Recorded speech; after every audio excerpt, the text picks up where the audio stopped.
नमस्कार दोस्तों, स्वागत है आपका हमारे चैनल में। आज हम सुनेंगे श्री कृष्ण द्वारा बताई गई कलयुग आरंभ और कैसा होगा कलयुग। तो आइए जानते हैं। महाभारत हिंदुओं का ही नहीं, समस्त मानव जाति का ग्रंथ है।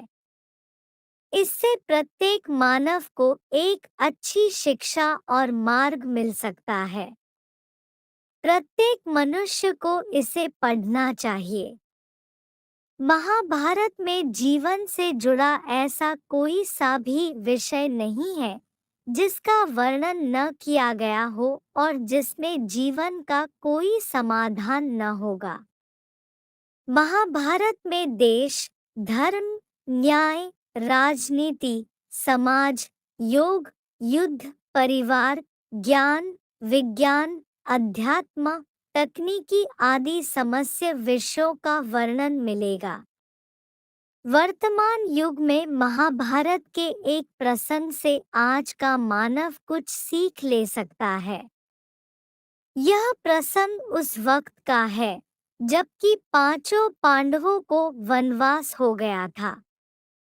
वनवास जाने से पूर्व पांडवों ने भगवान श्री कृष्ण से कहा, हे श्री कृष्ण, अभी यह द्वापर का अंतकाल चल रहा है। आप हमें बताइए कि आने वाले कलयुग में कलिकाल की चाल या गति क्या होगी, कैसी होगी। श्री कृष्ण कहते हैं, तुम पांचों भाई वन में जाओ और जो कुछ भी दिखे वह आकर मुझे बताओ। मैं तुम्हें उसका प्रभाव बताऊंगा। पांचों भाई वन में चले गए। वन में उन्होंने जो देखा उसको देखकर वे आश्चर्यचकित रह गए। आखिर उन्होंने वन में क्या देखा और श्री कृष्ण ने क्या जवाब दिया? पांडवों ने वन में क्या देखा? युधिष्ठिर ने क्या देखा? पांचों भाई जब वन में रहने लगे तो एक बार चारों भाई अलग अलग दिशाओं में वन भ्रमण को निकले। युधिष्ठिर भ्रमण पर थे तो उन्होंने एक जगह पर देखा कि किसी हाथी की दो सूंड है। यह देखकर युधिष्ठिर के आश्चर्य का ठिकाना नहीं रहा। अर्जुन ने क्या देखा? अर्जुन दूसरी दिशा में भ्रमण पर थे।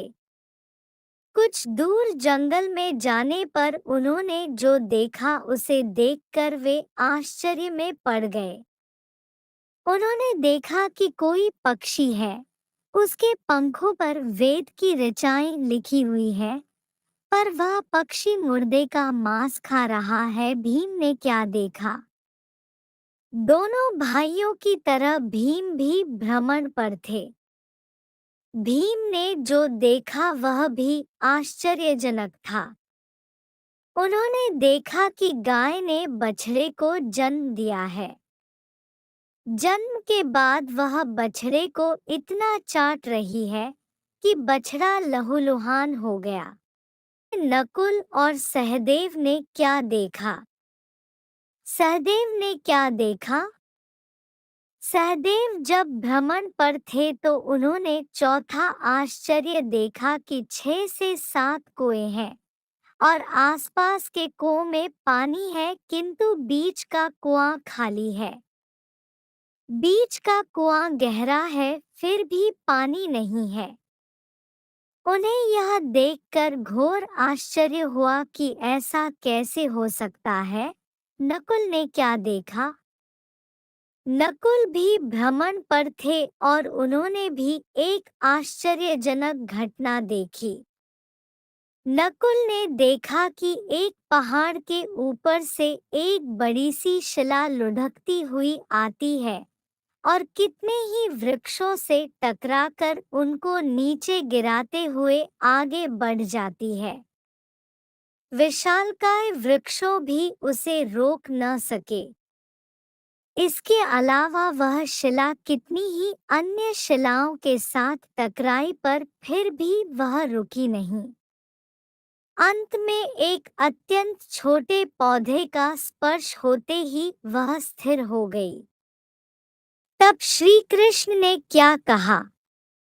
पांचों भाइयों ने अपने देखे गए दृश्य की चर्चा की और शाम को श्री कृष्ण को अपने अनुभव सुनाए। सबसे पहले युधिष्ठिर ने कहा कि मैंने तो पहली बार 2 सूंड वाला हाथी देखा। यह मेरे लिए बहुत ही आश्चर्यजनक था। तब श्री कृष्ण कहते हैं, हे धर्मराज, अब तुम कलिकाल की सुनो। कलयुग में ऐसे लोगों का राज्य होगा जो दोनों ओर से शोषण करेंगे, बोलेंगे कुछ और करेंगे कुछ, मन में कुछ और कर्म में कुछ। ऐसे ही लोगों का राज्य होगा।